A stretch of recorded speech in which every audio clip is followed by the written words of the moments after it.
Buenos días, mi nombre es Rosario Becasas y hoy he sido invitada a hablarles sobre un tema que realmente me apasiona, hace parte de mi día a día, y es que espero transmitirles en esta conversación lo que tiene de relevancia este tema, especialmente para todos ustedes que nos acompañan hoy, personas que toman decisiones en diferentes industrias, en diferentes sectores, pero definitivamente que quieren estar al día y entender cómo hacerlo mejor.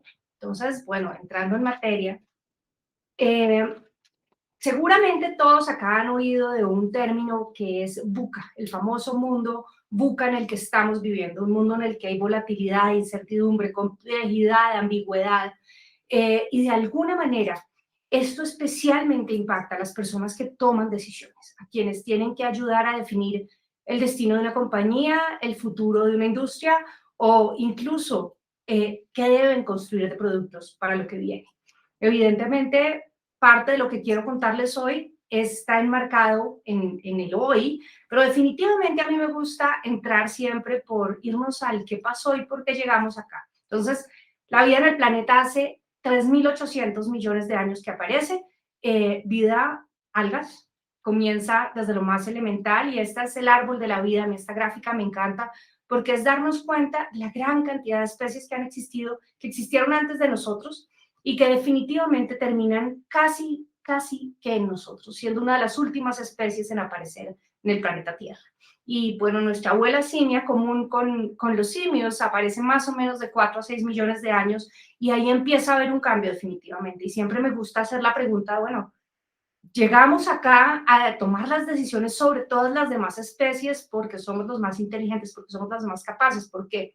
Pues definitivamente la respuesta no es la genética, la respuesta está dada en que fuimos capaces de empezar a crear elementos, objetos, lo que los arqueólogos llaman artefactos, que nos permitieron crear otros tipos de espacios, otro tipo de realidades, otro tipo de interacciones. Y entonces esto, bueno, nos vamos de esos 4, 5, millones de años a 12.000 años atrás. Hace 12.000 años atrás, finalmente nos asentamos.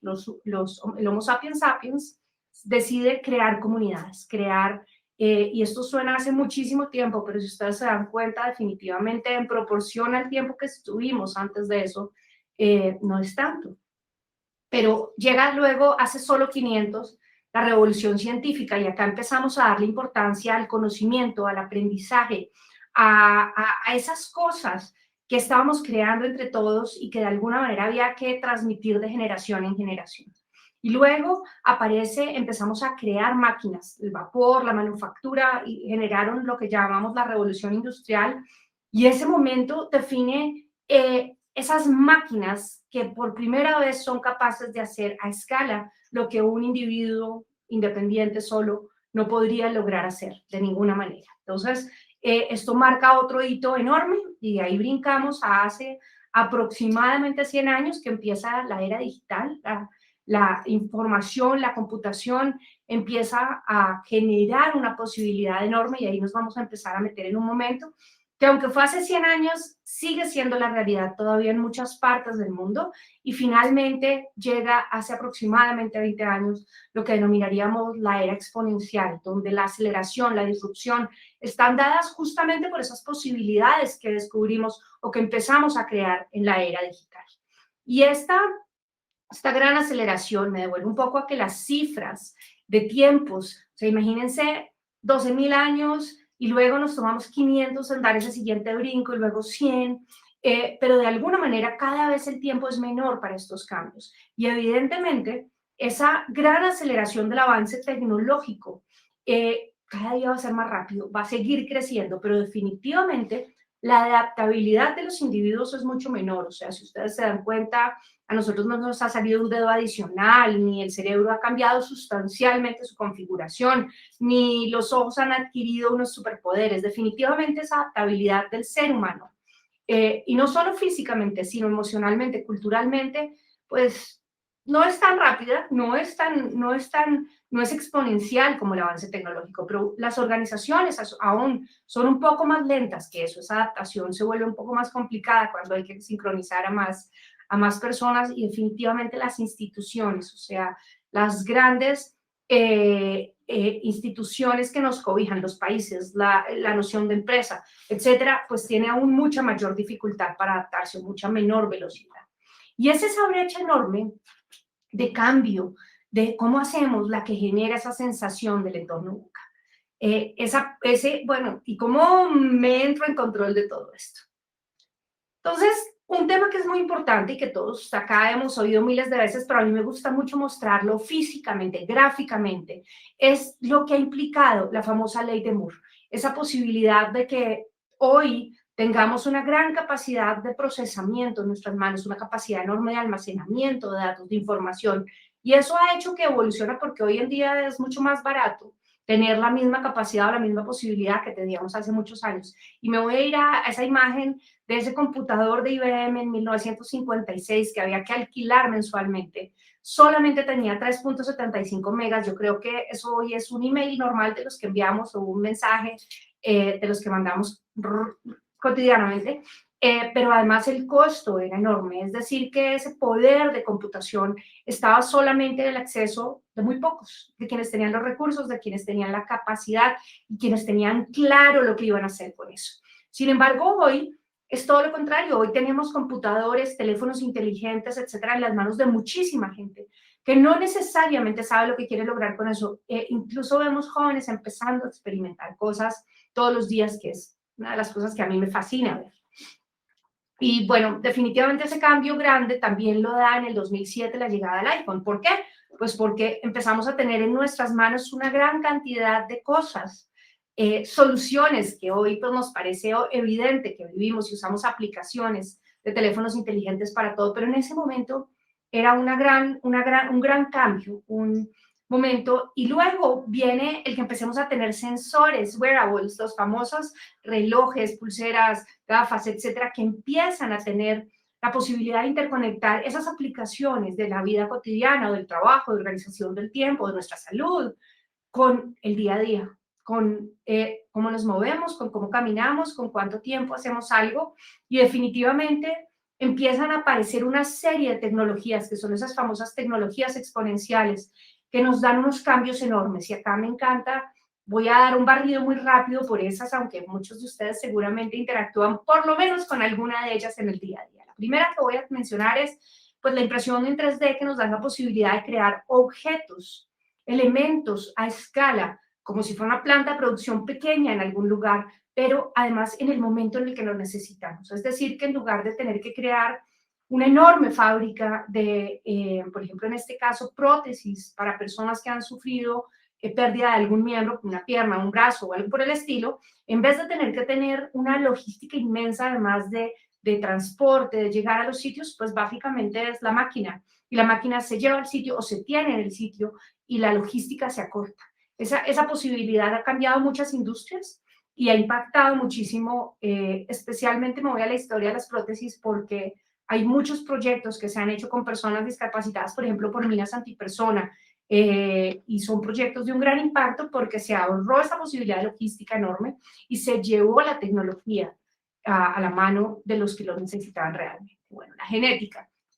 Nos encontramos con que cuando hablábamos por allá de nuestro mapa genético nos parecía una cosa absolutamente fuera de nuestro alcance, pero hoy en día, gracias a las tecnologías que se han desarrollado, voy a mencionar CRISPR, por ejemplo, en el que es posible entender o decodificar el ADN de una especie viva. Me voy a ir a dar dos ejemplos muy interesantes.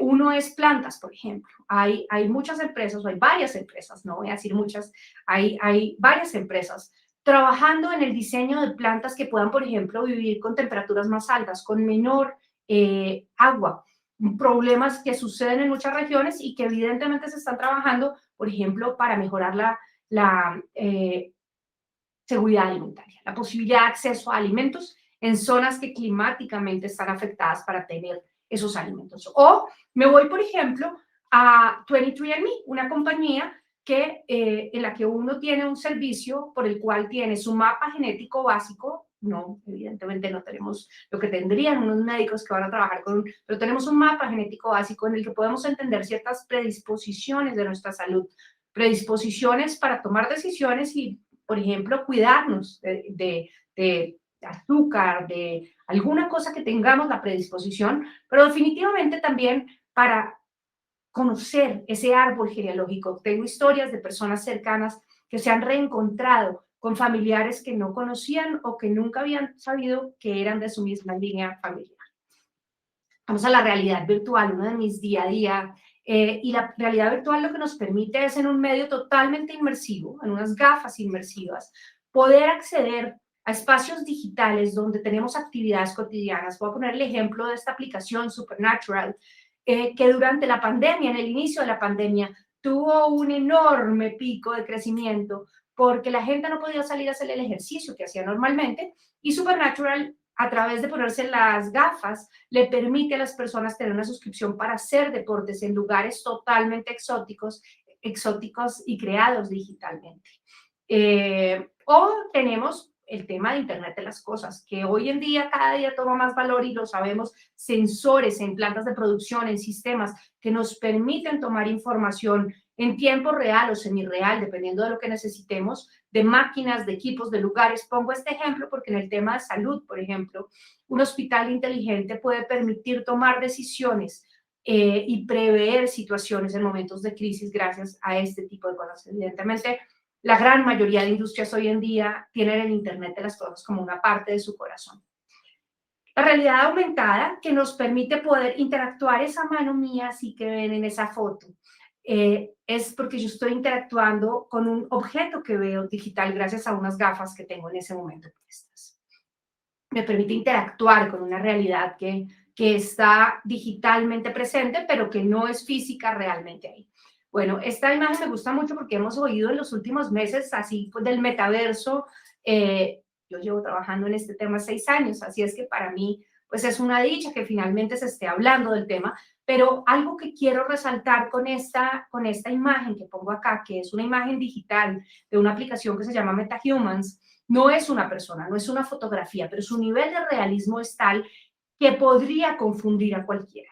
Es decir, esta posibilidad de construir realidades digitales que interactúan con la realidad verdadera, cotidiana, nos puede permitir, por ejemplo, digamos que esta pudiera ser una persona en el campo de la salud o en el campo de la educación que acompaña a alguien de manera digital, personalizadamente. Bueno, y también, pues eso mismo me permite crear copias volumétricas, es decir, idénticas a como serían en el mundo real, pero digitales de una persona. Esta es una imagen de una bailarina tomada en MetaStage, que son unos estudios en Los Ángeles, especialmente en Los Ángeles, que permite crear el modelo de esa realidad verdadera, traerla en digital y al final permite, por ejemplo, crear modelos de la realidad. Esto para temas industriales, para generación de modelos de gemelos digitales, es de suma utilidad. Bueno, la analítica avanzada y el poder de los sistemas autónomos, obviamente, la analítica avanzada la hemos venido utilizando y la hemos venido viendo para temas de decisión humana a partir de los insights que dan los datos. Pero obviamente también se ha venido viendo en sistemas autónomos que permiten voy a poner un ejemplo, atender una emergencia en una planta que está con un incendio o en un lugar que tiene algún tipo de riesgo a través de robots o de máquinas que pueden tomar decisiones autónomas basadas en el historial o en datos de analítica predictiva. Nos vamos al blockchain y sé que por acá estoy como dando titulares, pero ya van a ver para dónde voy. El blockchain que bueno, está tenido debates por todos los lados porque obviamente el blockchain es la plataforma detrás de temas como las criptomonedas que te generan un poco más de debate por temas especulativos, etcétera. Pero definitivamente la tecnología de blockchain es una tecnología increíblemente interesante que permite que creemos procesos para registrar cómo deberían suceder las cosas y a partir de ahí hacer el seguimiento al proceso, de manera tal en que una vez se define nadie pueda meter la mano para hacerle cambios. Imagínense esto, por ejemplo, en el mundo de la contratación pública. Procesos que son inmutables, que nadie puede tocar una vez se lanzan las reglas del juego. Entonces, o temas de logística, o temas de certificaciones de origen. Evidentemente, bueno, en lo legal hay unos experimentos muy interesantes en los que el proceso Cuando los procesos son claros, el blockchain permite trazar esas reglas y hacer que la gente pueda colaborar sin tocar las reglas que se construyeron para esto. Finalmente, bueno, tenemos los NFTs que han generado un montón de debate y de conversación en los últimos meses. ¿Cómo es posible que alguien esté comprando y pagando por un abrigo digital que no va a poder tener en el mundo real? Bueno, esa es una realidad hoy, es un modelo de negocio que ha crecido y que se ha desarrollado. Especialmente yo creo que lo más interesante de los NFTs, más allá del boom económico, es justamente ese sello de certificación de autenticidad que da la tecnología blockchain detrás de ellos. Es decir, el hecho de que si algo es mío, o yo, es como, ¿se acuerdan las tarjetas de los beisbolistas cuando, que es de colección, que es como tiene el certificado de autenticidad? Bueno, los NFTs o Non-Fungible Tokens permiten certificar que un elemento del mundo digital pertenece a alguien realmente y tener toda su trazabilidad histórica. Esto hoy tiene mucha especulación entre compro tierras, vendo abrigos, pero vamos a ver mucho sucediendo en este mundo, especialmente cuando empezamos a ver y a mezclarlo con las otras tecnologías de las que hemos venido hablando. Imagínense que yo pudiera hacer que cualquier persona que utilice un método de entrenamiento que yo creé en el mundo digital, en una realidad aumentada, por ejemplo, pueda ser utilizado por muchas empresas y que el solo hecho de que esté protegida esa certificación de origen y de trazabilidad permita que yo reciba las regalías sobre ese diseño de ese modelo de entrenamiento de una manera muy clara. El tema de longevidad, un tema que es totalmente disruptivo, porque estamos llegando a un mundo en el que el modelo de pensiones, el modelo de yo me pensiono y terminé mi vida profesional, pues se rompe totalmente. Si una persona va a vivir como esta portada de National Geographic que sacaron hace unos años, la sacaron en varios modelos según regiones del mundo con bebés de distintas razas, para mostrar que definitivamente la expectativa de vida se está alargando y definitivamente cada día hay más personas y empresas invirtiendo en la expansión de esa calidad de vida, pues en términos de que va a ser muchos más años, pero nuestro cuerpo no está diseñado per se para vivir con los huesos perfectos, el sistema circulatorio perfecto, etcétera. Entonces hay mucho invirtiéndose ahí y es un área en la que debemos mirar, especialmente porque vamos a también repensar las organizaciones y la definición de empleo en términos de organizaciones mucho más intergeneracionales. Un tema que era como a cierta edad la persona se retira. No, ahorita a cierta edad la persona puede reinventarse completamente y volver a empezar un ciclo de su vida porque la calidad de vida, gracias a otras de las tecnologías que mencionaba anteriormente, impresión 3D, temas de genética, etcétera, pues definitivamente van a permitir una calidad de vida que no podíamos ver antes. Y obviamente, con el tema de capacidad de computación, el tema de computación cuántica y 5G, veremos una gran cantidad de desarrollos y una gran cantidad de crecimientos en cada una de las tecnologías que les acabo de mencionar. ¿Por qué? Porque, voy a poner un ejemplo, una cosa es que yo cree un video en 360 grados y la persona que lo va a ver lo tiene en un headset, se pone el headset, ve el video y listo. Otra cosa, o por ejemplo un entrenamiento, digamos un video de un entrenamiento de cómo se hace un proceso industrial, una reparación de una máquina específica. Entonces yo me pongo las gafas, lo veo, lo hago, lo aprendo. Y otra muy distinta que nos permitiría el 5G y totalmente funcional o sus siguientes generaciones, es la posibilidad, por ejemplo, de un médico con unas gafas en un lado, dando instrucción experta, asistiendo a una cirugía remota y dando instrucción o indicación o asistencia a otro equipo médico en otra parte del mundo. Esto definitivamente nos cambia el cómo hoy hemos venido haciendo las cosas y abre una gran cantidad de oportunidades. Es esta convergencia entre tecnologías la que va a empezar a dar un montón de nuevas oportunidades para las diferentes industrias. Entonces, cuando hablamos de, no, es que a mí no me interesa ese tema, hoy en día, todos estos son temas que nos deberían interesar porque van a empezar a converger cada día más. Como un sensor, un wearable que en un determinado momento yo simplemente usaba para hacer ejercicio, para medir mi pulso, mi ritmo cardíaco, cuántos kilómetros recorrí en el ejercicio, etcétera. Puedo totalmente sincronizarlo con un equipo de algo en mi trabajo y empezar a integrarlo con algún sensor, con Internet de las Cosas, o a visualizar a partir de activar un contenido en realidad aumentada, por ejemplo. Todo esto va a empezar a converger y es aquí donde se hace muy importante que los decisores cada día más empiecen a entender todos estos temas. El aprendizaje continuo debe ser no solamente una motivación, sino que eh, es un obligatorio. Es decir, tenemos que lograr organizaciones en las que la gente está feliz de aprender cosas nuevas y en las que entiende la relevancia de mantenerse al día en la formación.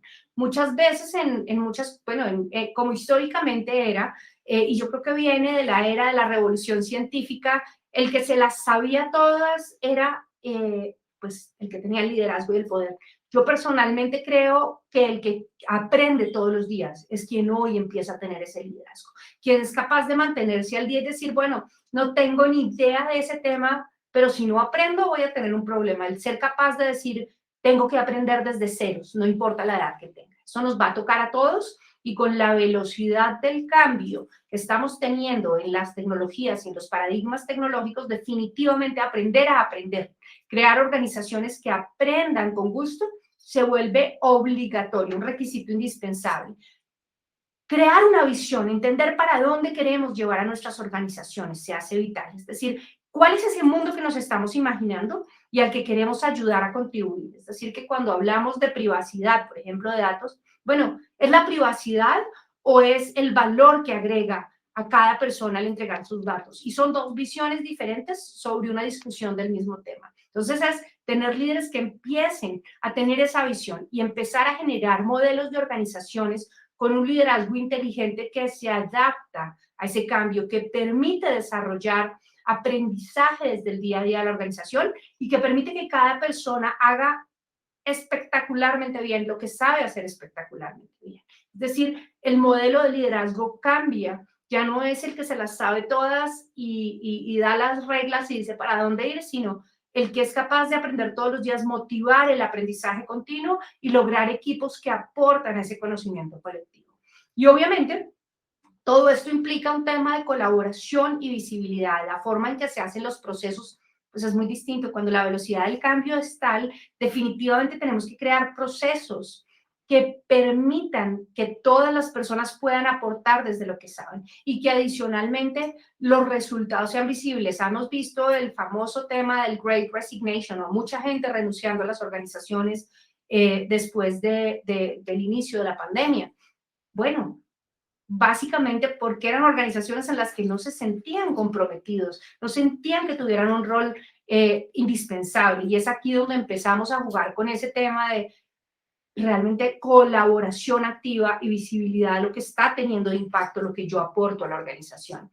Y obviamente crear procesos y culturas que evolucionen de manera adaptativa, ¿no? El agilismo, todas las metodologías ágiles, obviamente, pero también en términos humanos. Es decir, que entendamos que una persona hoy que es experta en un cierto tema puede querer aprender una línea nueva y está bien.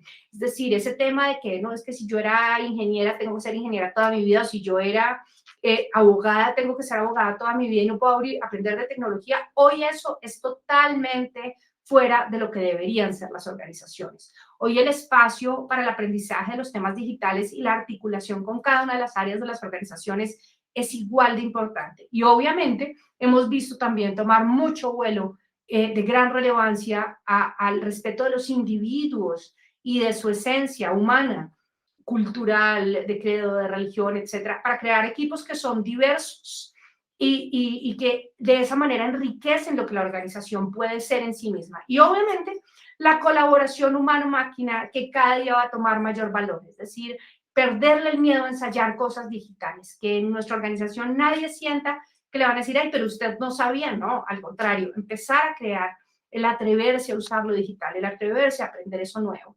Y obviamente no podemos olvidar que la herramienta tecnológica más poderosa que tenemos sigue siendo nuestro cerebro. Así es que debemos trabajar porque la capacidad de aprendizaje, la capacidad de aplicación de ese conocimiento por parte de las personas en nuestras organizaciones no se vea frenada por lo digital, por el contrario, que lo digital sea un potencializador de lo humano, es decir, que usemos la tecnología para ser más humanos, para darle superpoderes, digo yo, a cada una de esas personas en nuestras organizaciones. O incluso si lo que vendemos es tecnología, crear tecnología que le dé superpoderes a nuestros clientes para construir un mejor entorno en sus propias industrias. Y obviamente, pues cómo no crear un mundo mejor cuando tenemos en nuestras manos todas estas posibilidades y herramientas, ¿no? Es la pregunta con la que quiero dejarlos, a la que quiero invitarlos en todo ese mare magnum que significa el entorno buca. No nos dejemos abrumar, por el contrario, aprovechemos para aprender, para aportar, para imaginarnos un nuevo mundo que queremos construir y cómo queremos ser parte proactiva de esa construcción y finalmente no dejar que nuestro equipo, que las personas que nos rodeen se queden atrás. Estamos acá para sumar y para llevar a ese equipo, a estas organizaciones de la que cada uno de ustedes hace parte, a ser un actor vital del futuro que queremos construir. Así es que muchas gracias. Con este QR code pueden acceder a mis contactos y siempre estaré feliz de seguir aportando. Muchas gracias por haberme invitado.